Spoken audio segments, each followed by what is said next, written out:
नमस्कार. सर्व पालकांना माझा नमस्कार. आज मागच्या रविवारी मी एक मीटिंग घेतली होती. त्यानंतर मी या रविवारी विषय कसे निवडावे यावर आपण चर्चा करणार आहोत. बरेच विद्यार्थी ॲडमिशनला आल्यानंतर किंवा ॲडमिशन केलेल्याही विद्यार्थ्यांनी विषय लिहिलेले नाही आहेत. कोणते विषय घ्यावे याबद्दल दुविधा आहे आणि खरंच हा गंभीर प्रश्न आहे.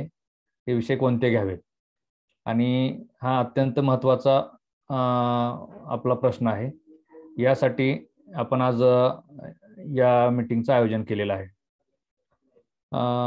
जे कोणी पालक असतील किंवा विद्यार्थी असतील त्या सर्वांनी थोडं मी जे पॉईंट सांगणार आहे, मी ज्या पॉईंटची चर्चा करणार आहे त्यावर लक्ष द्यावं आणि त्या अनुषंगानं, कारण हा विषय जो आहे, विषय कोणते निवडावेत किंवा पूर्ण माहिती देणं म्हणजे हे कमीत कमी 3-4 तासाचं काम आहे.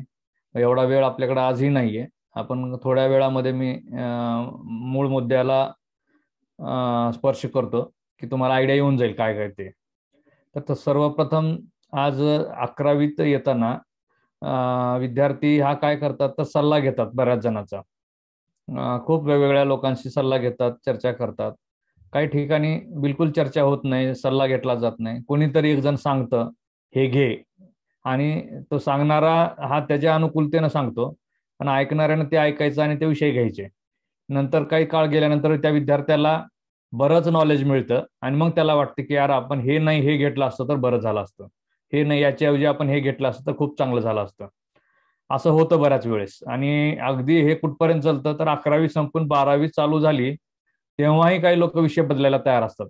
मला हे घ्यायचं, मला ते घ्यायचं, कारण त्यांना त्यावेळेस कळलेलं असतं की आपल्यासाठी हे महत्वाचं आहे. हेच आधी का करत नाहीत? तर हे आज आपण त्या अनुषंगानं आपण इथे आज चर्चा करणार आहोत. माझा आवाज येतोय का रे सगळ्यांना? कोणीतरी सांगा, आवाज येतोय? हो सर, हो. काय अडचण असेल तर कल्पना द्या, म्हणजे थोडं एकांगीच आहे मी. चालेल. तर यावर आपल्याला चर्चा करायची आणि सगळ्यांना मी कुणाला काही प्रश्न असतील तर आपण शेवटच्या सेक्शनमध्ये आपण तुमचे प्रश्न ऐकूया. त्या अगोदर मी काही महत्त्वाचे मुद्दे आपल्या पुढे मांडेल की तुम्हाला थोडं आयडिया क्लिअर होऊन जाईल की आपल्याला काय करायचं आणि आपल्याला काय करायचं, कोणते विषय घ्यायचेत. ठीक आहे. तर पहिल्यांदा तर आपण सगळे सायन्सचे विद्यार्थी आहात असं आम्ही गृहीत धरलेलं आहे. कारण आज पाहत आहे की आर्ट्स आणि कॉमर्सला बिलकुल ओस पडलेले आहे कॉलेज. आणि वास्तव हे आहे की आर्ट्स कुणी आज घेत नाहीये. कारण आज पाहत आहे की एखादा वॉचमॅन जरी ठेवायचा असेल नोकरीला तर त्याला इंग्लिश किती येते हे पाहिलं जातं. कारण आर्ट्सच्या विद्यार्थ्यांचा सगळ्यात वीक पॉईंट तोच असो की त्यांचं इंग्लिश बिलकुल पण नसतं. पण हे सायन्सचा विद्यार्थी फेल जरी असेल तरी तो लोक त्याला वेगवेगळ्या जॉबवर ठेवतात.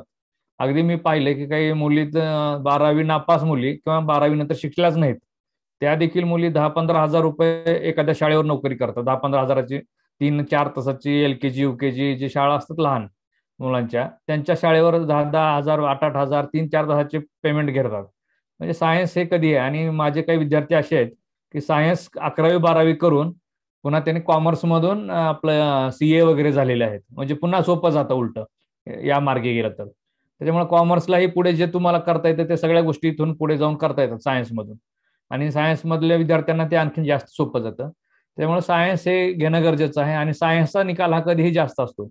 म्हणजे कुठल्याही कॉलेजचा जर तुम्ही रिझल्ट पाहिला तर अंदाजे 96 हा पर्सेंट रिझल्ट हा सायन्सचा असतो.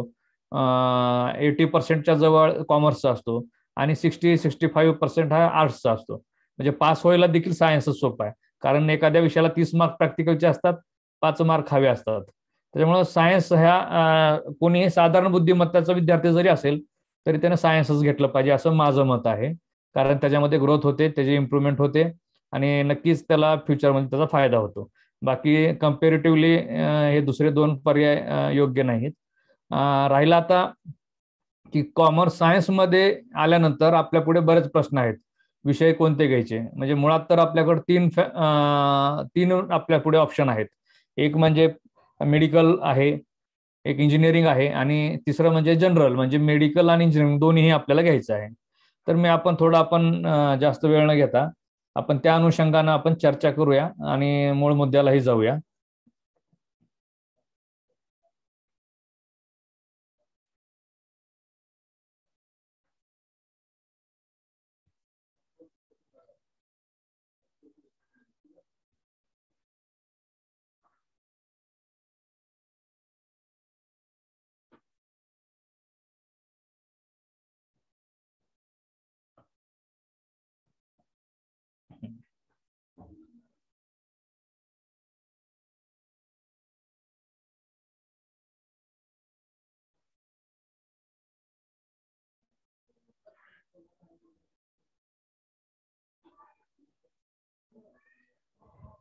अरे ह्याला कोणी शेअर करू नका रे,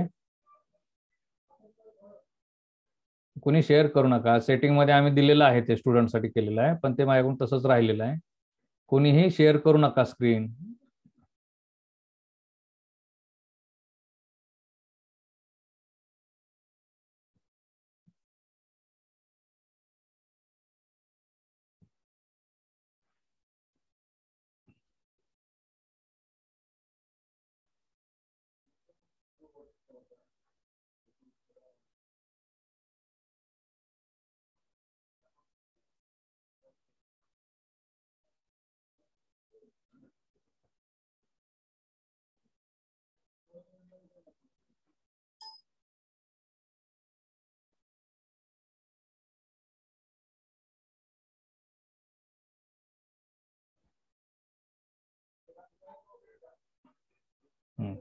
तर थोडं लक्ष द्या, आपल्या पुढे 3 पर्याय आहेत आणि हे 3 पर्याय काय आहेत तर मेडिकल आहे. मेडिकल म्हणजे आपण पीसीबी ग्रुप म्हणतो त्याला, आणि दुसरा आहे इंजिनिअरिंग ग्रुप म्हणजे पीसीएम. पीसीएम म्हणजे फिजिक्स, केमिस्ट्री आणि मॅथमॅटिक्स. आणि तिसरा आहे जनरल ग्रुप, म्हणजे जो दोन्ही इंजिनिअरिंग आणि मेडिकल दोन्ही फील्डमध्ये आपल्याला राहता येतं. PCMB, physics, chemistry, maths, bio. मुळात आता आपल्याला तुम्हाला 11वीला प्रवेश घेताना पहिल्यांदा काय करायचं तर तुम्हाला विषय निवडायचे. कोणती ब्रँच आधी, तुम्ही जर पीसीबी घ्यायचं असेल तुम्हाला, तर पहिल्यांदा तुम्हाला हे 5 सब्जेक्ट घ्यावे लागतील. त्याच्यामध्ये जो इंग्लिश आहे हा 100 मार्क्स आहे, फिजिक्स 100 मार्क्स, केमिस्ट्री 100 मार्क्स आणि बायो 100 मार्क्स, आणि क्रॉप सायन्स किंवा याला आणखीन 2-3 ऑप्शन असतात ते 200 मार्क्स. या 200 मध्ये थिअरी 80 मार्क्सची असते आणि प्रॅक्टिकल जे आहे ते 120 मार्क्सचं असतं. केमिस्ट्रीमध्ये पाहिलं तर थिअरी 70 मार्क्स, प्रॅक्टिकल 30 मार्क्स. फिजिक्समध्ये 30-70-30 आणि इंग्लिशमध्ये 80-20. सगळ्या विषयाला इंटरनल मार्क्स आहेत, त्याच्यामुळे पासिंगला तुम्हाला फक्त 5-5 मार्क्स लागणार आहेत आणि त्यालाही ऑब्जेक्टिव्ह असतात. सेम असंच, फक्त आता इथं बायोलॉजीच्या ऐवजी तुम्हाला काय घ्यायचं आहे, मॅथमॅटिक्स आणि इलेक्ट्रॉनिक्स 200 मार्क्सचा आहे. म्हणजे हे तुमचा इंजिनिअरिंग ग्रुप झाला. आणि आता इथं एक विषय वाढतोय, कारण 6000चा हा तुमचा 12th असतं. इथं काय आहे, मॅथमॅटिक्स आणि बायो हे दोन्ही आलेत. म्हणजे मेडिकलसाठी तुम्हाला काय लागणार आहे, बायो, आणि इंजिनिअरिंगसाठी मॅथमॅटिक्स, आणि एक्स्ट्रा एक तुम्हाला 100 मार्क्सची लँग्वेज घ्यावी लागेल. ते हिंदी, संस्कृत, उर्दू, पाली, मराठी, कुठलीही एक. मी सगळं इथं लिहिलं नाही मुद्दा म्हणून. तर हे सगळं तुम्हाला सब्जेक्ट निवडायचे. हे पहिला जो हा कॉलम आहे हे कंपल्सरी सब्जेक्ट आहेत, ते मी वरती लिहिलेत. आणि आता बायो ग्रुपमध्ये हे 2 सब्जेक्ट तुम्हाला घ्यायचे. इंजिनिअरिंग ग्रुपमध्ये हे 2 सब्जेक्ट निवडायचे. आणि जर तुम्ही जनरल घेत असाल तर हे 3 सब्जेक्ट तुम्हाला घ्यायचे. हे पण 300 मार्क्सचं आहे, हे पण 300 मार्क्सच आहे, आणि हे पण 300 मार्क्सचं आहे. तर इथं 100 मार्क्सचं इलेक्ट्रॉनिक्सला प्रॅक्टिकल असतं आणि थिअरीला 100 मार्क्स. इथं प्रॅक्टिकल 120 मार्क्सचं आहे आणि थिअरी 80 मार्क्सची आहे. त्याच्यामुळे मुलं जास्त इंजिनिअरिंग किंवा मेडिकल हे सेपरेट ग्रुप निवडतात. आणि इथे हिंदी वाढलेलं आहे, तर त्याच्यामध्ये थिअरी 80 आणि हे 20 मार्क्सचं आहे. तर हे जनरली तुम्हाला हे सगळ्यांना माहिती झालं असेल, तरी पण मी एक ओझरतं समोर घेतलेलं आहे. ज्या मुलांना हे वाटतं त्यांनी ते स्क्रीनशॉट घ्यायची. आता याच्यामध्ये मेडिकल ग्रुपमध्ये काय आहे, तर मेडिकल ग्रुपमध्ये कोणते कोर्सेस तुम्हाला करता येतात. आता कोर्सेस मी नाव दिलं, डिग्री दिलं नाही किंवा डिप्लोमा दिलं नाही, कारण प्रत्येक फील्डमध्ये आता या पीसीबी मध्ये बऱ्याचशा डिग्री आहेत आणि बरेचसे डिप्लोमा आहेत. पण जनरली आपण पहिलं प्राधान्य जे देतो ते एमबीबीएस, आणि एमबीबीएस नंतर सेकंड प्राधान्य देतो तो बीडीएस, आणि नंतर मग बीएमएस, बीएचएमएस. बरोबर आहे. हे डॉक्टर होण्याचे तुमच्या नावापुढे डॉक्टर लागतं. हे पीसीबी मधून तुम्हाला सोपं जाणार आहे. त्याच्यानंतर बायो घेतल्यामुळे तुम्हाला वेटरनरी डॉक्टर पण होता येतं. नंतर फिजिओथेरपी आहे, फार्मसी आहे, नर्सिंग आहे. बीएससी मुलींसाठी हे खूप चांगलं आहे नर्सिंग. बीएससी नर्सिंग आहे, आरएनएम, जीएनएम असे कोर्स आहेत. तुम्हाला हॉस्पिटलमध्ये जॉब मिळतो आणि ह्या जागा कधीही बेकारी राहत नाहीये. मुलींसाठी हे अत्यंत चांगलं आहे. आणि ऍग्री पण आहे. आता तुम्ही इथं पाहिलात इंजिनिअरिंग मध्ये तुम्हाला बीटेक, बीई आहे, बीटेक आहे, बी आर्किटेक्चर आहे, डिग्री आहे, त्याच्यामध्ये डिप्लोमा पण आहेत वेगवेगळे आणखीन. नंतर पायलट होताना PCM हे कंपल्सरी असतं. नेव्हीमध्ये पण आता खूप आहे, नेव्हीमध्ये पण आणखीन खूप साऱ्या वॅकन्सी पोस्ट असतात आणि या सगळ्यांना कंपल्सरी PCM लागतंच. आणि पुन्हा इथं जसं मेडिकलला फार्मसी करावं लागतं तसं इथंही फार्मसी करता येतं. दोन्हीलाही फार्मसी करता येतं. तुम्ही PCB घेतलं तरी फार्मसी करता येईल, B फार्मसी किंवा D फार्मसी, आणि ऍग्रिकल्चरला देखील दोन्हीही करता येतं. जनरली आता तुमचं जर समजा ह्या विद्यार्थ्यांना बायो सब्जेक्ट घ्यावा लागेल फर्स्ट इयरला, आणि इथंही बायो सब्जेक्ट घ्यावा लागेल फार्मसीला गेल्यानंतर. तर PCBच्या विद्यार्थ्यांना मॅथ्स घ्यावा लागेल आणि ऍग्रीच्या विद्यार्थ्यांना फर्स्ट इयरला मॅथमॅटिक्स सब्जेक्ट घ्यावा लागतो. आता पुढचा जो ऑप्शन आहे ते आहे तुमच्या पुढे PCMB, याला आपण जनरल ग्रुप असं म्हणतो. जनरल ग्रुप याच्यामध्ये हे 3 कंपल्सरी आहेत आणि हे मेडिकल इंजिनिअरिंग ग्रुपचा हा मॅथमॅटिक्स, मेडिकल ग्रुपचा बायो, दोन्ही सब्जेक्ट आले आणि एक एक्स्ट्रा 100 मार्क्स. जिथं 200चा आहे तर इथं 100 मध्ये 2 सब्जेक्ट येतात. इथंही 200 आहे, इथंही 100 मध्ये 2 सब्जेक्ट येतात. तर आता इथं हे जे कोर्स आहेत ते हे पूर्ण कोर्स म्हणजे हा मेडिकल आणि इंजिनिअरिंगचे सगळे कोर्स तुम्हाला जनरल घेऊन करता येतात. जनरल घेऊन आता ह्याच्यामध्ये मी जात नाहीये कुठले कोर्सेस आहेत वगैरे. मी वाटल्यास त्याच्याबद्दल सेपरेट एखाद्या दिवशी मीटिंग घेईल की तुम्हाला मेडिकल मध्ये कुठले कोर्सेस आहेत त्याचं खूप डिटेलमध्ये जाईल.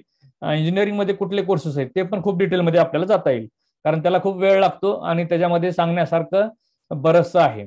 पण आपल्याला सध्या काही ढोबळ गोष्टीवर चर्चा करायची, त्यामुळं मी ते विषय आता घेत नाहीये. तर आता हे PCB घ्या, तुम्हाला मेडिकल इंजिनिअरिंग कुठलंही तुम्ही यापैकी कुठलंही एक ग्रॅज्युएशन कंप्लीट करा कुठंही. या ग्रॅज्युएशन नंतर तुम्हाला कुठल्याही कुठल्याही ग्रुपमधून तुला MPSC, UPSC, SSB किंवा ऑल कॉम्पिटेटिव्ह एक्झाम तुम्हाला देता येतात. परंतु या कॉम्पिटेटिव्ह एक्झाम मध्ये थोडं PCB वाल्यांना मॅथमॅटिक्स नसल्यामुळे अडचण येते. कारण आपल्याला पाहताय की बुद्धिमत्ता जी आहे, बुद्धिमत्ता हे तपासण्याचं सगळ्यात म्हणजे एखाद्याची बुद्धी तपासण्याचं सगळ्यात मोठं साधन कोणतं तर बुद्धिमत्ता चाचणी. आणि बुद्धिमत्ता चाचणी पूर्ण मॅथ्सवर डिपेंड आहे. आणि UPSC, MPSC किंवा SSB असेल किंवा ऑल कॉम्पिटेटिव्ह एक्झाम यांना मॅथमॅटिक्स लागतं तुम्हाला. किंवा कुठल्याही पुढे एंट्रन्स एक्झाम घ्या, नंतर BSc झाल्यावर MSc ला जाताना कुठे एंट्रन्स एक्झाम आहे समजा, तर तिथं एंट्रन्स पुणे युनिव्हर्सिटीची घ्या उदाहरण, तर ती एंट्रन्स एक्झाम तुम्हाला द्यायची आहे. तर तिथं 25% मॅथमॅटिक्सवर क्वेश्चन असतातच कंपल्सरी. तर हे तुम्हाला कुठलाही कॉम्पिटेटिव्ह एक्झाम देता येतं. तुम्ही डॉक्टर व्हा पुन्हा UPSC द्या, तुम्ही इंजिनियर व्हा पुन्हा UPSC द्या, किंवा SSB म्हणजे स्टाफ सिलेक्शन बोर्ड. आर्मीमध्ये तुम्हाला बऱ्याच पोस्ट SSB थ्रू भरल्या जातात. आणि आर्मीमध्ये कधीही अधिकारी होणं हे खूप चांगलं असतं, कारण अधिकाऱ्यांची लाईफ वेगळी आणि जे सैनिक आहेत आपण जे म्हणतो ना साधे सैनिक, त्यांच्या रँक लहान असतात, ते जरा थोडं क्लास 4च्या पोस्ट आल्यासारखं येतात. परंतु जे आर्मी ऑफिसर्स आहेत या पोस्ट खरंच चांगल्या असतात आणि त्या SSB मधून दिल्या जातात किंवा अदर कुठल्याही कॉम्पिटेटिव्ह एक्झाम आपल्याला कुठल्याही ग्रुप घेऊन देता येतं. आपण आता यावर जास्त न जाता आता तुम्हाला या 3 ब्रँच आहेत. एक आहे PCB आहे, एक PCMB आहे, बरोबर आहे. आणि PCM हे इंजिनिअरिंग, मेडिकल आणि जनरल हा ग्रुप निवडायचा आहे. मग हे निवडताना काय विचार करायचं, तर हा ग्रुप निवडताना कोणता निवडायचा यासाठी मी 5 गोष्टी तुमच्या पुढे ठेवतो. त्या गोष्टीवर तुम्ही विचार करायचा आहे आणि मग तुम्ही डिसाईड करायचंय की मला कोणता ग्रुप घ्यायचा आहे. तर कोणता ग्रुप घ्यायचा हे डिसाईड करायचंय.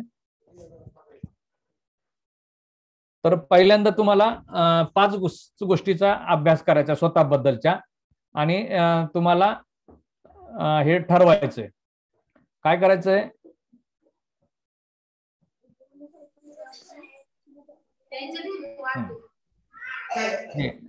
प्लीज कुणी स्क्रीनला हात लावू नका. काय आता मी सेटिंग करता येते मला एकट्याला, पण आता त्या सेटिंग मध्ये जाण्याची वेळ घालण्याचा अर्थ नाही. तर पहिल्यांदा तुम्हाला या 5 गोष्टीचा सगळ्यांना विचार करायचा आहे. या 5 गोष्टी कोणत्या आहेत, तर तुम्ही पहिल्यांदा तुम्हाला स्वतःची आवड काय आहे, कोणत्या क्षेत्रामध्ये तुम्हाला जाण्याची आवड आहे हे ठरवा आधी. आणि ती आवड का आहे हे पण महत्वाचा प्रश्न आहे. नुसती आवड म्हणजे हा काय छंद आहे का, नाहीये. तर ही तुम्हाला इंटरेस्ट असणं एक गरजेचं आहे. तुमचं एम आधीपासून असेल, काही विद्यार्थ्यांनी 6वी पासून, काही विद्यार्थ्यांनी 5वी पासून ठरवलेलं आहे आणि त्या अनुषंगाने त्यांनी तसे प्रयत्न ठेवलेले आहेत. तर ते आपल्या आवडीनुसार ते निवडू शकतात. पण आवड ठरवताना हा आवड आणि छंद या दोन्हीतला फरक विसरा. इथं तुम्हाला करिअर करायचंय, आणि करिअर म्हणजे आता जनरली माणसाला काय लागतं, पैसा आणि प्रतिष्ठा, ह्या दोन्ही गोष्टी आवश्यक आहेत समाजामध्ये जगत असताना. तर ह्या दोन्ही गोष्टी आपल्याला मिळाल्या पाहिजेत, पैसा आणि प्रतिष्ठा. या अनुषंगानेही बघा, नुसती आवड, नुसते 100% आवडीवर आपण निर्णय घेत नाही, पण आवड देखील आपल्याला महत्वाची आहे. कारण आपण आवडत्या फील्डमध्ये जर काम करत असू तर नक्कीच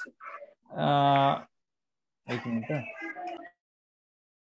आपण आवडत्या फील्डमध्ये जर काम करत असू तर आपल्याला काम करताना खूप चांगला इंटरेस्ट आपला त्याच्यामध्ये तयार होईल आणि आपल्याला ते काम पण करू वाटेल. त्याच्यामुळे आवड ही महत्वाची आहे पहिल्यांदा. पण ही आवड पाहत असताना आपल्याला आयुष्य जगण्यासाठी प्रतिष्ठा, पैसा या गोष्टीही लागणार आहेत, याचाही आपण विचार केला पाहिजे. नंतर आपली गुणवत्ता आणि क्षमता. आता एखादा विद्यार्थी आहे, आज एक तुमची परीक्षा झालेली नाहीये, त्याच्यामुळं कुणाची गुणवत्ता काय आहे हे लक्षात येत नाहीये परीक्षा न झाल्यामुळं. तरी पण आपण जनरली आपण 1ली ते 9वी पर्यंतच्या परीक्षा झालेल्याच आहेत, तर आपण पाहतो की 35% विद्यार्थी आहे आणि तो डॉक्टर होतोय. म्हणजे त्यानं आयुष्यात कितीही प्रयत्न केले तरी तो 60%च्या पुढे गेला नाही. तर त्याची क्षमता काय आहे हे आपल्याला माहित असतं. म्हणजे विद्यार्थ्याला नक्की माहित असतं की आपली क्षमता काय आहे. तर आपली क्षमता आणि आपली गुणवत्ता याचा आपण विचार करा की आपली रेंज काय आहे. म्हणजे तुम्ही पाहताय की मोर हा किती उडू शकतो, एक 10-20 फूट उंच उडू शकतो. तर मोर हा कधीही उंच आकाशामध्ये उडू शकत नाही ना. तर त्या मोराच्या मर्यादा आहेत. तर ते आपली क्षमता किती आहेत, आपल्या मर्यादा काय आहेत, याचा एक विचार करा की आज 10वी पर्यंत आपण प्रयत्न करूनही आपण मॅक्झिमम किती मार्क्स घेऊ शकलो याचा विचार करा. की असं असतं की आता एखादा विद्यार्थी आहे, तर ना कितीही प्रयत्न केला तरी तो 80%च्या पुढे कधी गेलाच नाही, ही त्याची मर्यादा आहे. बरोबर आहे. एखादा विद्यार्थी असतो की तो अभ्यास जर केला त्यानं प्रामाणिकपणे तर तो अगदी 95% घेऊ शकतो, ही त्याची क्षमता झाली. यानुसार तुम्ही आपल्या क्षमतेनुसार तुम्ही विचार करा, आपली क्षमता आणि गुणवत्ता काय आहे. यासाठी तुम्हाला दुसऱ्याला विचारायची गरज नाही, हे स्वतःला कळतं. आता तिसरा जो मुद्दा आहे ती आहे आपली आर्थिक क्षमता.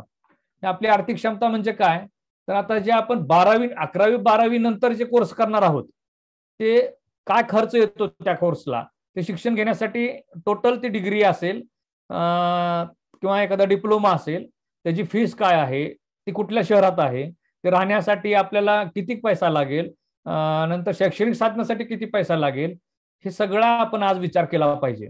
आता काय पाहताय की तुम्ही मेडिकलला मुलं ट्राय करतात. समजा आपण गव्हर्नमेंटला नाही लागलो तर मग प्रायव्हेट मेडिकलला जायचंय तर आपल्याला किती पैसे लागतात, आपली तयारी आहे का ती, तेही पाहिलं पाहिजे. इंजिनिअरिंगला जर गेला, आपल्याला जर गव्हर्नमेंट कॉलेजला नाही भेटलं किंवा ग्रँटेड इंजिनिअरिंग कॉलेजला जर नाही लागला आपला, तर मग प्रायव्हेट इंजिनिअरिंग कॉलेजमध्ये आपण बघतो, तर तुम्ही बघताय प्रायव्हेट इंजिनिअरिंग कॉलेजला अगदी 60,000पासून 2.5 लाखापर्यंत फीस आहेत.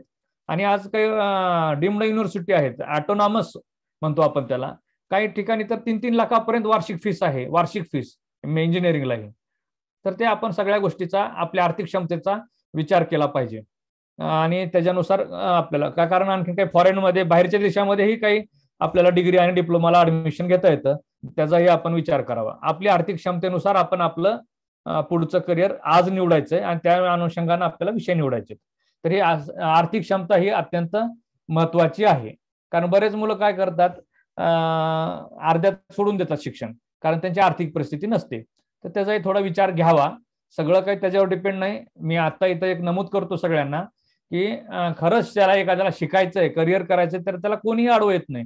मी कितीतरी विद्यार्थ्यांना पाहिलंय की त्यांची आर्थिक परिस्थिती बिकट आहे, परंतु गव्हर्नमेंटनं आणि समाजामध्ये भरपूर सारे ऑप्शन आहेत आपल्या पुढे. त्याच्यामुळं तुम्ही जर इच्छा, तुमची महत्वाकांक्षा चांगली असेल, तुम्ही जर प्रयत्नशील असाल, तर नक्की तुम्हाला पर्याय भरपूर उपलब्ध आहेत. आणि तुम्ही पाहताय आजकाल सोशल मीडियामध्ये एखादा हुशार विद्यार्थी असेल तर त्याला भरभरून मदत करणारे लोक आहेत. तर अशा लोकांकडून मदत होते. काही संस्था विद्यार्थ्यांना मदत करतात, काही उद्योगपती विद्यार्थ्यांना मदत करतात आणि सर्वात महत्वाचं म्हणजे स्टेट गव्हर्नमेंटच्या बऱ्याच स्कीम आहेत गुणवंत विद्यार्थ्यांसाठी, केंद्राच्या बऱ्याच स्कीम आहेत, पण त्या माहिती असल्या पाहिजेत. त्यासाठी तुम्हाला संबंधित लोकांच्या टचमध्ये असलं पाहिजे. आणि बिलकुल असे आहेत की आता मी पाहिलं इथं देगलूरचे विद्यार्थी आहेत, 2 मार्काचा फरक आहे. एका विद्यार्थ्याला अगदी 18,000 त्याचं ऍडमिशन झाले त्याच ब्रँचला, आणि त्याचाच मित्र 1,36,000 रुपये त्याच कॉलेजला त्याच ब्रँचला फीस भरतो. म्हणजे ऑप्शन आहेत, पण ते माहिती असले पाहिजेत किंवा आपल्याला ते सोर्सेस कडे आपण गेलं पाहिजे. तर आर्थिक क्षमता ही कधी तुमच्या प्रगतीमधली अडथळा असू शकत नाही, पण तरी देखील आपली आर्थिक परिस्थिती काय आहे याच्यानुसार सगळे निर्णय घ्यायची गरज नाही, पण आपण हा विचार केलेला कधीही चांगला. आता आहे सामाजिक परिस्थिती. आता सामाजिक परिस्थिती म्हणजे काय, आता मी थोडा शब्द सामाजिक का वापरलाय, कारण आता पाहताय तुम्ही की आपल्या इथं वेगवेगळ्या समाजाचे लोक आहेत, म्हणजे जाती वेगळ्या आहेत, धर्म वेगळे आहेत, बरोबर आहे. काही ग्रामीण लोक आहेत, काही शहरी लोक आहेत, अगदी काही वाडा वस्ती तांड्यावर राहणारे लोक आहेत.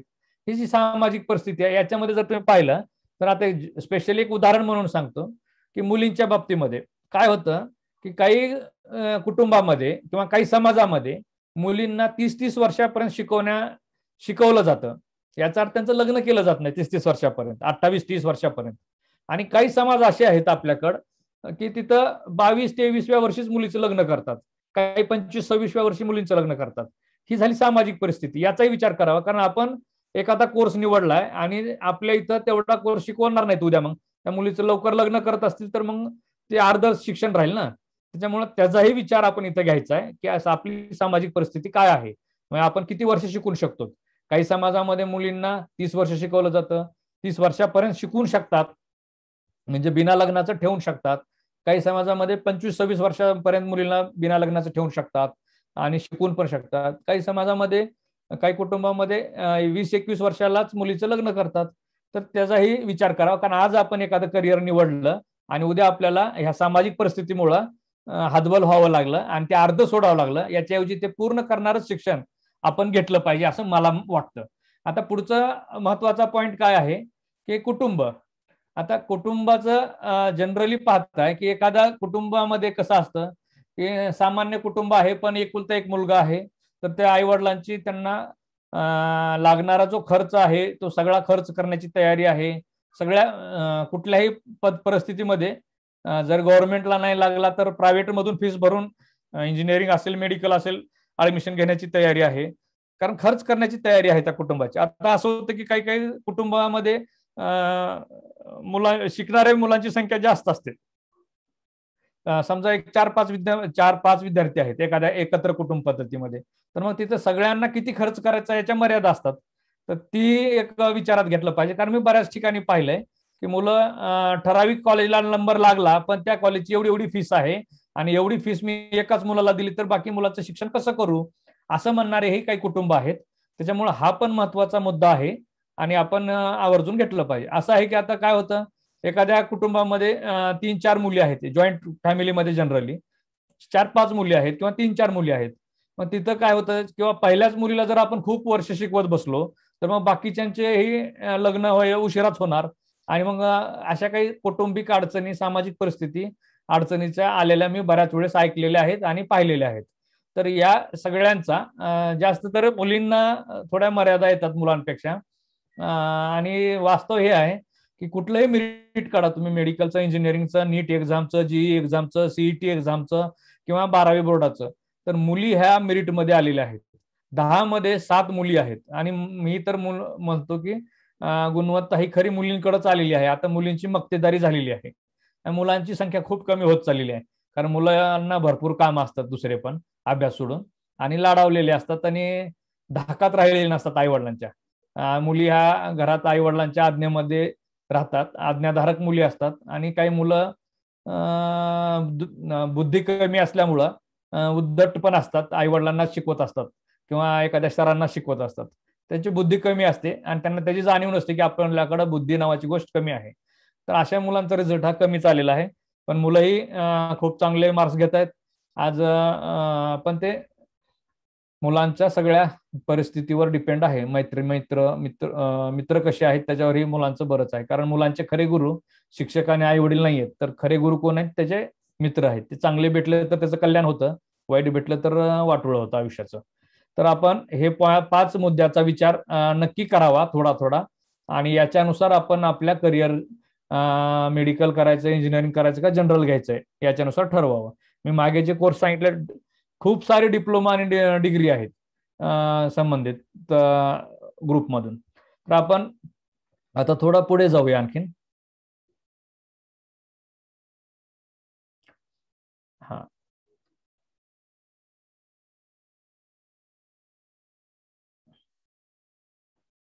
जी मेनचा पेपर असतो. आता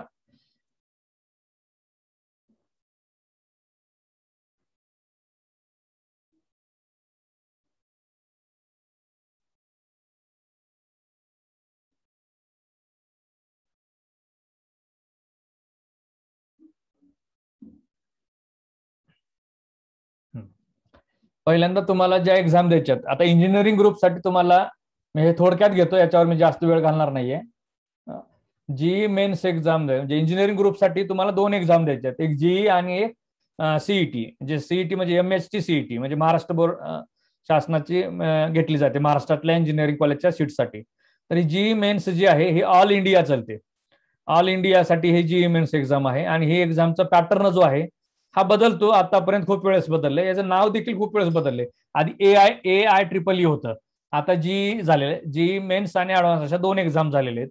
किंवा आणखीन पुढेही तुमचं 12वी होजेपर्यंत कदाचित तुम्ही 12वीला जाऊजेपर्यंत पॅटर्न बदलू शकतो, कारण खूप वेळेस याच्यामध्ये बदल झालेले आहेत. ही एक्झाम जी आहे ते 300 मार्क्सची एक्झाम आहे आणि 3 हवर्सची एक्झाम आहे. याच्यामध्ये फिजिक्समध्ये 25 क्वेश्चन आहेत, इच क्वेश्चन 4 मार्क्स 100 मार्क्स. केमिस्ट्रीमध्ये 25 मार्क्स आहेत, इच क्वेश्चन 4 मार्क्स 100 मार्क्स. आणि मॅथ्समध्ये 25 क्वेश्चन्स आहेत 100 मार्क्ससाठी. याच्यामध्ये निगेटिव्ह आहे 1/4 म्हणजेच 1 क्वेश्चन पॉझिटिव्ह. तुमचं जर आन्सर बरोबर असेल तर 4 मार्क्स आहेत आणि जर तुमचा आन्सर चुकीचा असेल तर -1 मार्क्स होतो इथं. तर ही अशी एक्झाम तुम्हाला कंपल्सरी द्यावी लागते. जी एक्झाम मध्ये जे क्वालिफाईड मुलं झालेले आहेत त्या विद्यार्थ्यांसाठी ऍडव्हान्स नावाची एक्झाम होते. जी ऍडव्हान्स ही एक्झाम नंतर होते. हे कुणासाठी होते, तर जीई मेन्स मधून जे क्वालिफाईड झालेले आहेत ऍडव्हान्स साठी. आणि ही एक्झाम IIT साठी होते आणि एक ठराविक इंजिनिअरिंग कॉलेजसाठी ही एक्झाम होते ऍडव्हान्स एक्झाम. आणि याच्या आत्ताचा जो पॅटर्न आहे तो 24 क्वेश्चन आहे, टोटल 180 मार्क्स आहेत. आणि पार्ट फर्स्ट मध्ये आणि पार्ट सेकंड मध्ये 54 क्वेश्चन्स आहेत, 180 मार्क्स आहेत. आणि हे बदलून शकतो दरवर्षी पॅटर्न. सध्या जो माहिती आहे मी ते 360 मार्क्सची एक्झाम होते आणि 6 तासाची आहे. 2 पार्ट मध्ये हे एक्झाम होते ऍडव्हान्स. आणि ही एक्झाम कंपल्सरी जे क्वालिफाईड आहेत त्यांनाच द्यायला येते, बाकीच्यांना ही एक्झाम देता येत नाही. लक्षात आलं. त्यानंतर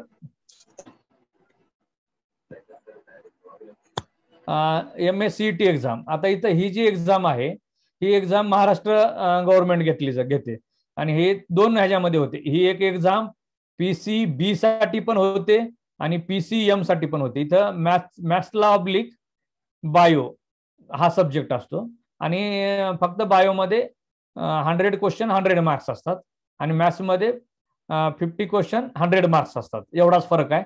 बाकी हे दोन्ही ह्यासाठी सेम पॅटर्न आहे. 200 मार्क्सची एक्झाम आहे, 3 तास या एक्झामलाही लागतात. आणि तुम्हाला ही एक्झाम जनरली महाराष्ट्रातले जे इंजिनिअरिंग कॉलेज आहेत याचे 85% जागा या सीईटी थ्रू भरल्या जातात आणि 15% जागा या जीई मेन्स थ्रू भरल्या जातात. जीई मेन्स थ्रू भरल्या जातात. आणि PCB जो आहे, PCB साठी पण ही एक्झाम असते.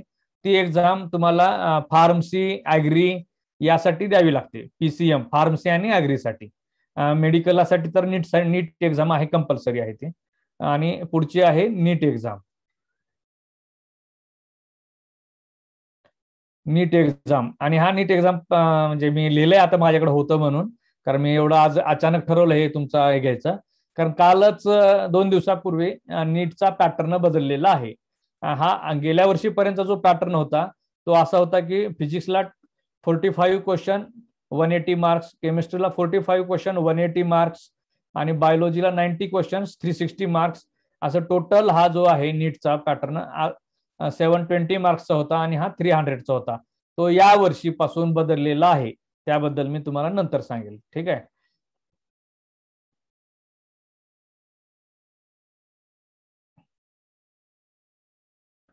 तर हे ज्या एक्झाम आहेत, तुम्हाला सीईटी एक्झाम द्यायची आहे तर ही दोन्ही ग्रुपला देता येते. PCM वाल्यांना पण देता येते, PCB वाल्यांना पण देता येते आणि PCMB वाल्या म्हणजे दोघालाही PCMB यांनाही देता येते. ठीक आहे. तर ही एक्झाम याला पात्रता जी आहे ते तुम्हाला ग्रुपिंग जे आहे फिजिक्स केमिस्ट्री किंवा मॅथ्स किंवा बायो ह्या दोन सब्जेक्ट पैकी ऑब्लिक दिले, मॅथ्सला ऑप्शन काय आहे बायो, बायोला ऑप्शन मॅथ्स, असं 3 विषयाची ग्रुपिंग तुमची 50% झाली पाहिजे, 50% ग्रुपिंग झाली पाहिजे. याच्यामध्ये केमिस्ट्रीला ऑप्शन तुम्ही बायफोकल सब्जेक्ट म्हणजे इलेक्ट्रॉनिक्स क्रॉप याचे मार्क्स तुम्ही घेऊ शकता. केमिस्ट्री कंपल्सरी नाहीये, कंपल्सरी फक्त फिजिक्स आहे आणि केमिस्ट्रीला ऑप्शन मध्ये तुम्हाला घेता येतं, केमिस्ट्रीला ऑप्शन मध्ये क्रॉप आणि कम्प्युटर घेता येतं ग्रुपिंगसाठी. पण तुम्हाला कोणत्याही 3 विषयाची 50% ग्रुपिंग पाहिजे. ही जनरल कॅटेगरीसाठी झालं. आणि जे आरक्षणामध्ये येतात त्यांना 45% येतं, म्हणजे तुम्हाला 3 विषयामध्ये जनरलच्या विद्यार्थ्यांना 150 मार्क्स म्हणजे ओपन कॅटेगरीच्या 150 मार्क्स घ्यावे लागतात आणि 135 मार्क्स हे कॅटेगरीच्या विद्यार्थ्यांना घ्यावे लागतात आणि ग्रुपिंग होणं गरजेचं आहे.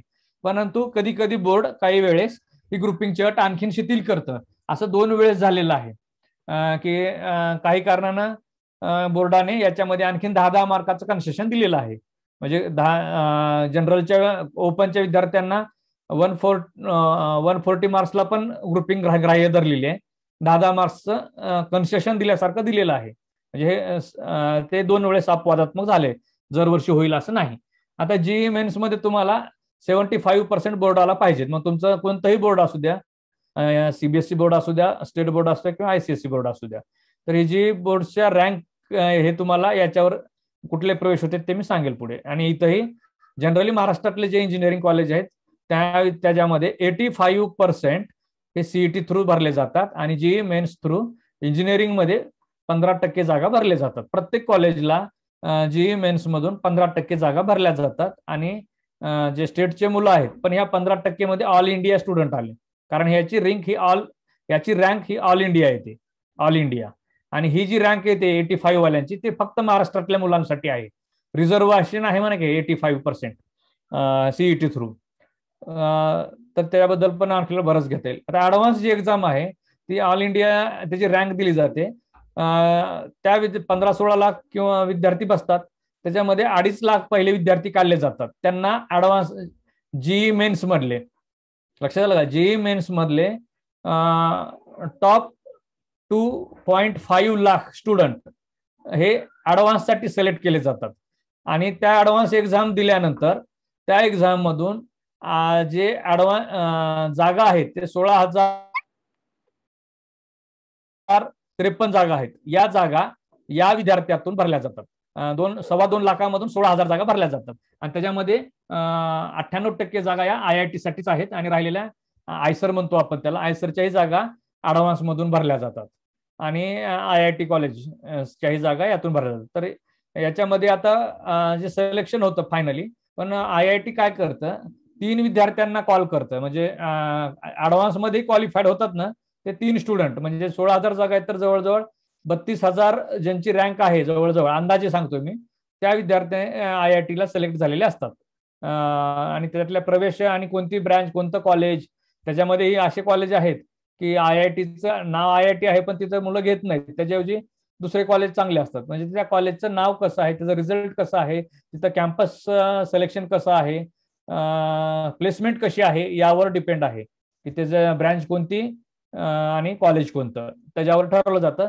जनरली आयआयटी मध्ये जे मुलं आहेत म्हणजे ऍडव्हान्स मध्ये येणारे मुलं हे जनरली 2 ते 3 हजारामध्ये जे मुलं येतात त्यांचं करिअर हे खूपच भारी असतं, कारण ते नंबर 1च्या ब्रँचला आणि नंबर 1च्या कॉलेजमध्ये ते ऍडमिशन घेऊ शकतात वेगवेगळ्या कॅटेगरीचे लोक. ठीक आहे. तर हे तुम्हाला महाराष्ट्रातल्या 85% जागेसाठी किंवा फार्मसी, डी फार्म, ऍग्री याच्यासाठी तुम्हाला सीईटी द्यायची.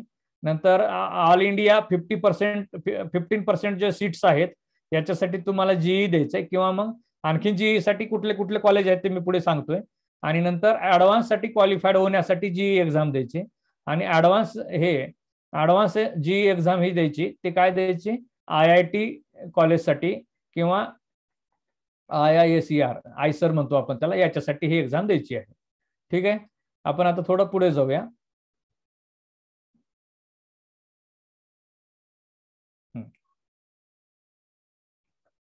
आता याच्यामध्ये तुम्ही पाहिलं तर हे NIT college, national institute of technology, हे 32 आहेत.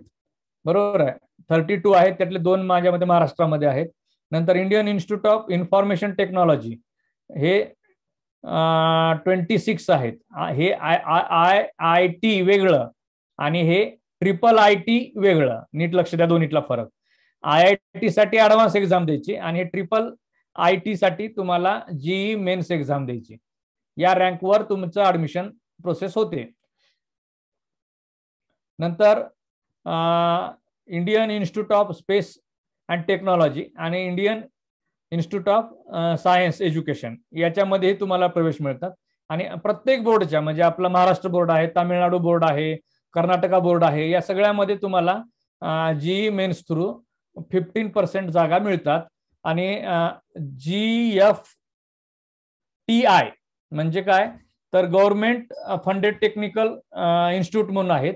याच्यामध्येही तुम्हाला JEE थ्रू ऍडमिशन होतं. गव्हर्नमेंट फंडेड टेक्निकल इन्स्टिट्यूट्स याच्यामध्येही तुम्हाला JEE थ्रू ऍडमिशन होतं. आणि प्रत्येक स्टेटमध्ये 50%, समजा आता पुण्यामधले कॉलेज आहे तर त्याच्यामधल्या 85% या जागा CET थ्रू भरल्या जातात आणि 15% जागा या JEE मेन्स थ्रू भरल्या जातात त्याच्या रँकवर. लक्षात येते?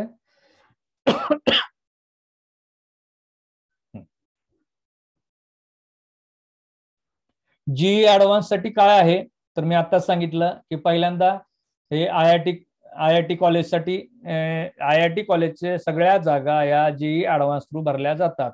आणि आयसर म्हणतो आपण त्याला, Indian Institute of Science education and research, याच्यामध्ये प्रवेश घेण्यासाठी तुम्हाला JEE ऍडव्हान्सची रँक महत्वाची आहे. आणि ते 7 ठिकाणी आहे: भोपाळ, कोलकाता, मोहाली, पुणे, तिरुवनंतपुरम, तिरुपती आणि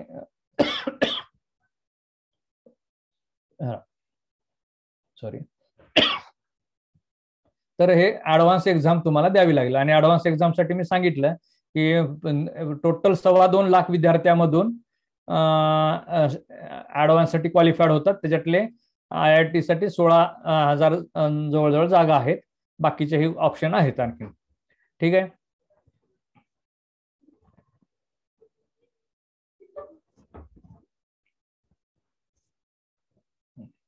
आपण आता पुढे जाऊया आणखी. हे नीट एक्झाम आहे. आता नीट एक्झाम कशासाठी द्यायची तुम्हाला,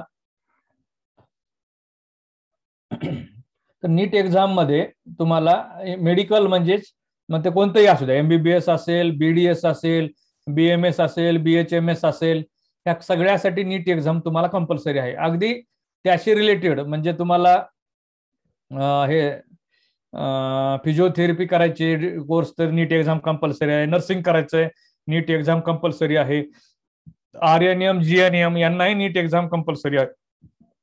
म्हणजे ते रँक नसेल तर दिली तरी पाहिजे ती. तर ते मी थोडं आणखी एवढं खोलामध्ये जाणार नाहीये. तर नीट एक्झामसाठी तुम्हाला गव्हर्नमेंट कॉलेज आपल्या इथं माझ्या मते महाराष्ट्रात 25 आहेत. प्रायव्हेट कॉलेज मला एवढं ॲक्युरेट सांगता येणार नाही, तर 31 कॉलेज आहेत. डीम्ड युनिव्हर्सिटी आहेत, त्यांचे मेडिकल कॉलेज आहेत वेगवेगळे पूर्ण देशामध्ये. सेंट्रल इन्स्टिट्यूट आहेत. AFMC म्हणजे काय, armed force medical college. AIMS बरोबर, एम्स म्हणतो आपण त्याला, जिपमर म्हणतो. हे सगळे जे प्रवेश आहेत हे सगळे नीट एक्झाम थ्रू होतात. आणि नीट एक्झाम ही 720 मार्काची होती. आता थोडं काही त्याच्यामध्ये यावर्षी आता 3 दिवसाखाली चेंजेस झालेले आहेत. त्याच्यामुळे मी तो काही आता विषय घेतला नाही याच्यामध्ये. ठीक आहे. तर हे नीट एक्झाम मेडिकलच्या विद्यार्थ्यांसाठी द्यावी लागते. आता याच्यामध्ये कुठले कुठले कोर्सेस आहेत, तर MBBS आहे, जे की प्रत्येक बायो घेणाऱ्या विद्यार्थ्याचं MBBS हे पहिलं एम असतं.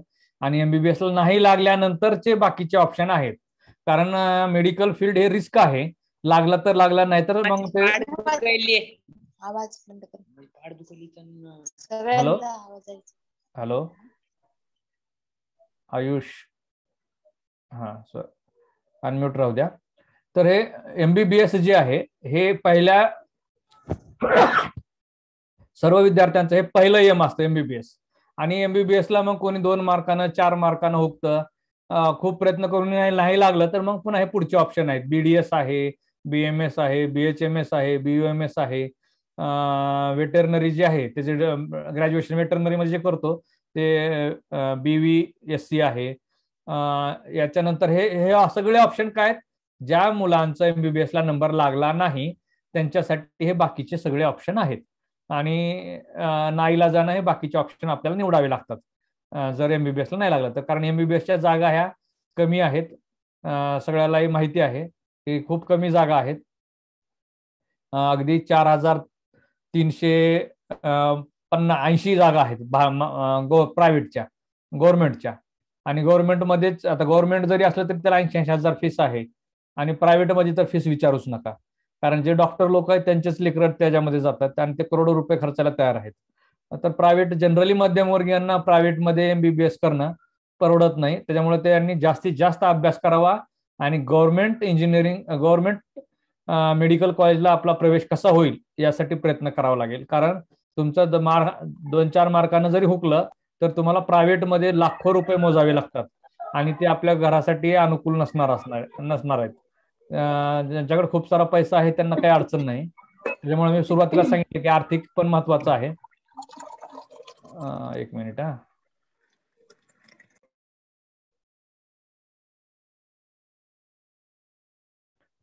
चालेल. तर आपण आता काय करूया, पुढे आणखीन मेडिकल वाल्यांसाठीच आहे बॅचलर ऑफ फिजिओथेरपी. याचे कॉलेज आहेत, प्रायव्हेटचे पण आहेत आणि गव्हर्नमेंटचे पण आहेत. हे बाकी सगळे जे कोर्सेस आहेत हे मेडिकलशी रिलेटेड कोर्सेस आहेत. अगदी BSc नर्सिंगला गेलात तर तुम्ही RNM, GNM हे पण कोर्स डिप्लोमा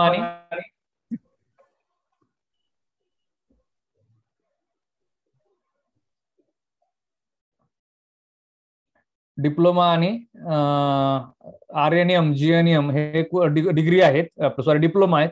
आणि BSc नर्सिंग हे डिग्री आहे. याच्यामध्ये आता हे वेगवेगळे कोर्सेस आहेत. हे मेडिकलच्या फील्डच्या लोकांना आहेत. ज्यांचा MBBS ला नंबर लागला नाही त्यांच्यासाठी हे सगळे ऑप्शन आहेत. आता याच्यात मी खोलवर जात नाहीये. पुढे जर पाहायचं असेल आपल्याला तर थोडं जागा किती आहेत हे पण महत्वाचं आहे.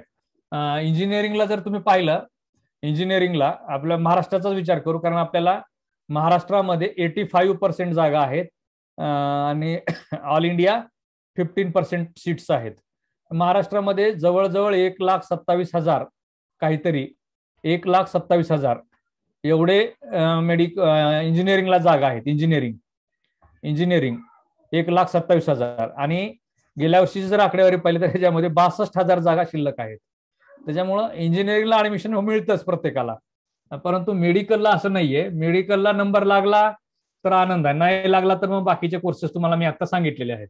तर आपल्याकडे जे आहे ते गव्हर्नमेंटलाच परवडतं. सर्वसामान्य मध्यम वर्गीय कुटुंबाला MBBS हे गव्हर्नमेंटलाच परवडतं. प्रायव्हेटला हे मध्यमवर्गीय कुटुंबांना प्रायव्हेट मेडिकल कॉलेज परवडत नाहीयेत. खूप लोकांचे हाल झालेले आहेत, लाखो रुपये त्याला लागतात.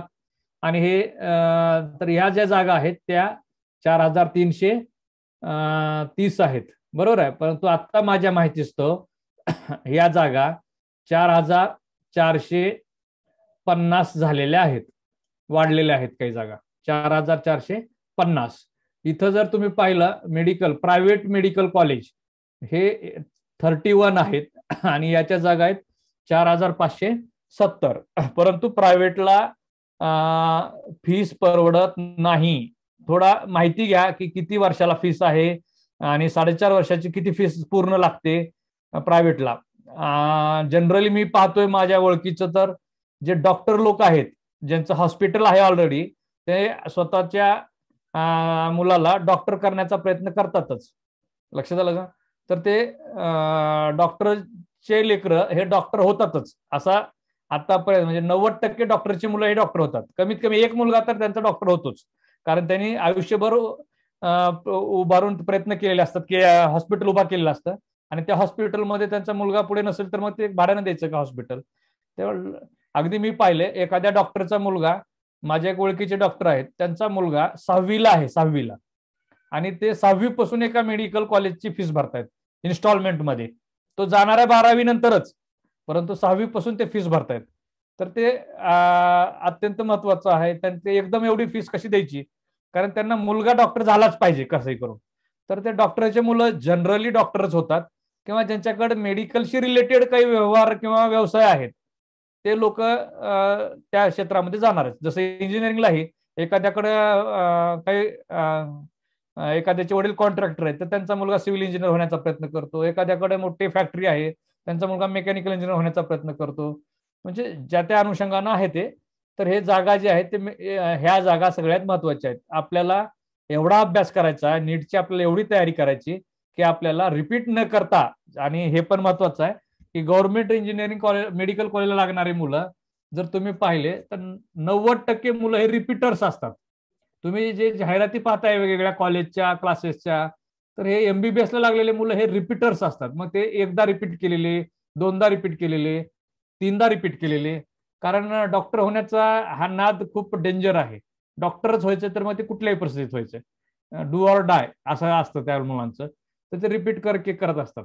आपण आता पुढच्या पण यशस्वी जागा जी आहेत तेही पाहूया. हे प्रायव्हेटच्या जागा नक्कीच आपल्यासारख्या मध्यमवर्गीय कुटुंबाला नाही आहेत. हे करोडपती लोकांच्या लेकरांचेच ह्या जागा रिझर्व्ह असल्यासारख्या आहेत.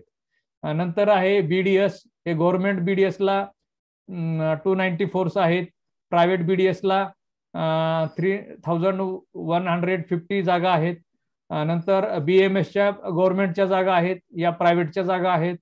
ह्या सगळ्या जागा तुम्ही पहा. याच्यामध्ये आणखीन एक महत्वाचं मुलींसाठी किंवा मुलांसाठी नर्सिंग आता मुलंही खूप करतात. बीएससी नर्सिंग मुलं खूप करतात आणि त्यांना गव्हर्नमेंट जॉब भेटलेले आहेत. आणि गव्हर्नमेंट आणि प्रायव्हेटमध्ये अगदी परदेशामध्येही खूप जागा आहेत नर्सिंग करणाऱ्यांना. तर हे जागा आहेत. गव्हर्नमेंटच्या ज्या जागा आहेत त्या कमी आहेत, 4च ठिकाणी आहे बीएससी नर्सिंग. ते 200 जागा आहेत. आणि प्रायव्हेटमध्ये मात्र तुम्हाला खूप सारे आहेत. लातूरमध्ये सारख्या ठिकाणी 4-5 कॉलेज आहेत. आणि ह्या टोटल ज्या सीट्स आहेत प्रायव्हेट मधल्या ते 21,440 आहेत. आणि हे 7,000 आहेत गव्हर्नमेंटच्या. तर आपल्या सगळ्यांचं प्रयत्न हा गव्हर्नमेंटमध्येच प्रयत्न असेल की आपल्याला गव्हर्नमेंटसाठीच प्रयत्न करायचे सगळ्यांना. त्यासाठी आतापासूनच आपल्याला मेहनत करायची. आणि राहिला आता इंजिनिअरिंग कॉलेज. तर इंजिनिअरिंग कॉलेजला महाराष्ट्रातले टॉप कोण आहे रे ते, थोडं लिहू नका स्क्रीनवर, आता समजत नाही. म्हणजे माझं तुम्ही अशा प्रकारचे लोक असतील माहित असतं तर मी थोडं आधी सेटिंग बदलली असती.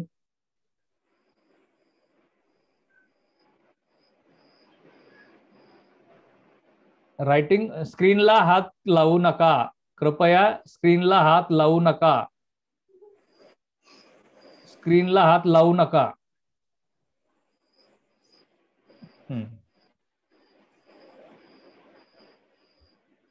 आता हे जे आहे ते कोण केलं की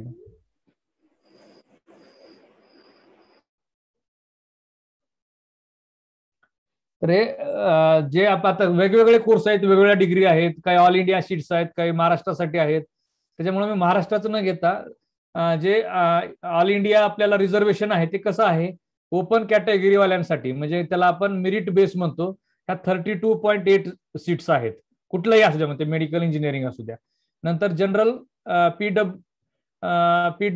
पीडब्ल्यूडी साठी 1.5 जागा आहेत. फिमेल जनरल फिमेलसाठी 6 आहेत, म्हणजे 6% आरक्षण आहे मुलींना. आणि ईडब्ल्यूएस हे नवीन मागच्या वर्षीपासून मोदींनी काढलेलं आहे, 10% रिझर्वेशन. ज्यांचं ओपन कॅटेगरीमधील विद्यार्थी ज्यांचं 8 लाखापेक्षा कमी उत्पन्न आहे त्यांच्यासाठी हे 10% रिझर्वेशन आहे. नंतर एससी कॅटेगरीसाठी 15% आहे, एसटी कॅटेगरीसाठी 7.5% आहे. आणि ओबीसी मध्ये भरपूर जाती आहेत, पोट जाती आहेत, या सगळ्यांसाठी 27% रिझर्वेशन आहे. तुम्हाला ऍडमिशन घेताना किंवा तुम्हाला एम ठरवताना याचा देखील तुम्हाला विचार करावा लागणार आहे की आपल्याला कोणत्या कॅटेगरीमध्ये बसतो आणि आपल्या कॅटेगरीमधून आपल्याला काय कॉम्पिटिशन आहे हेही तुम्हाला पाहावं लागेल. आपल्या कॅटेगरीमध्ये कॉम्पिटिशन कसं आहे, म्हणजे आज तुम्हाला नीट एक्झाम द्यायची तर नीटला किती मार्क्स घेतले पाहिजेत, मागला विचार केला पाहिजे. इंजिनिअरिंगला टॉप 5 कॉलेजमध्ये घ्यायचंय, गव्हर्नमेंट कॉलेजला घ्यायचं किंवा टॉप 15 टॉप 20 जिथं 100% प्लेसमेंट मिळतं, चांगल्या पॅकेजच्या जॉब कॅम्पस इंटरव्ह्यू थ्रू मिळतात, अशी इंजिनिअरिंग कॉलेज तुम्हाला लागायचं असेल तर मग तिथं किती काय क्रायटेरिया आहे, तिथं किती सीट्स आहेत आपल्या कॅटेगरीमध्ये, मग ते ओपनचे असेल किंवा रिझर्वेशनचे असेल, आपल्या कॅटेगरीमध्ये हे किती % जागा आहेत हे आपण पाहायला पाहिजे आणि याच्यावरून आपण ठरवलं पाहिजे. तर हे यासाठी तुम्ही मी सांगितलेल्या सगळ्या गोष्टीचा विचार करा आणि यातून एक ब्रँच निवडा. याच्यामध्ये जे मुलं खूप हुशार आहेत, खूप, ते मुलं PCB घेतात कारण मेडिकलला जाणारे, किंवा PCM घेतात. आणि काही मुलं खूपच ढ आहेत, त्यांना पासिंग करायचंय, त्यांना माहिती आहे की आपण पास व्हायचे पण आपले वांदे आहेत, ते देखील मुलं स्पेशलायझेशन करू शकतात. PCM घ्या, इलेक्ट्रॉनिक्स घ्या किंवा कम्प्युटर घ्या, कुठल्याही दोन्हीपैकी एक घ्या. इलेक्ट्रॉनिक्सला पर्याय आहेत, कम्प्युटरचा आहे आणि इकडे क्रॉप सायन्स आहे PCBला. तर तुम्हाला प्रॅक्टिकलचे मार्क्स जास्त असतात त्याच्यामुळे ते घ्या. किंवा काही लोकांना स्पर्धा परीक्षेची तयारी करायची आहे तर तुम्ही जनरल घेऊ शकता, कारण स्पर्धा परीक्षेची तयारी UPSC असेल, MPSC असेल, त्याची जे मेन एक्झाम आपलं प्री एक्झाम असते, त्या प्री एक्झाम मध्ये जनरल क्वेश्चन असतात, त्याच्यामुळे बायोची पण तुमची तयारी होईल आणि मॅथमॅटिक्सची पण तयारी होईल. तर ते पण ऑप्शन महत्वाचं आहे.